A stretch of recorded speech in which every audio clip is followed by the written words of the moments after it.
Ko'pchilik bizdan so'raydi-da, aka 2 bilan 3 ta nima farqi bor yoki 1 bilan 2 da nima farqi bor Lacetti mashinalarida deydi, yaqinroq olib kelasiz. Farqi do'stlar, mana bunaqa joyi akvapridli chiqqan ikkinchi pozitsiyada. Ruchnoy ko'ryapsizlarmi?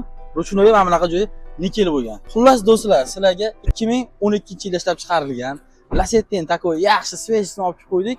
12 ga 13 desalangan bo'laveradi. Sabab nimaga? Bu mashina 1.6 avtomat korobka bo'lgan. Xullas minib o'radigan joyi. Bilaman, o'tgan safar ko'pchilik telefon qildi, "Voy, men olardim" dedi.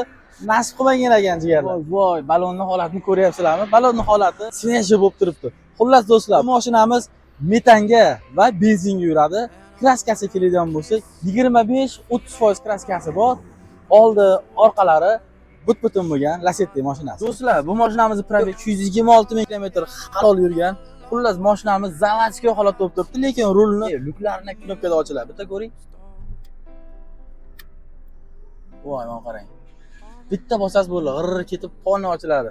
Nima deydi? Panoramadan yomon joy yo'q menimcha. Do'stlar, bu mashinamizga ko'rganlar chexol, evakor kovrik, hamma yo'g'ini toza qilib ximchiskalargacha qilib qo'ydik.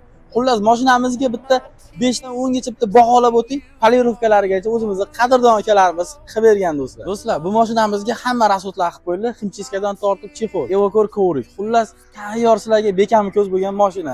Narxiga keladigan bo'lsak, $6400 azgincha o'tib beramiz. Jigar, pastdan nima telefon qiling. O'tgan safarga o'xshab nasib qilmay qolish uchun harakatni boshlasangiz bo'laveradi.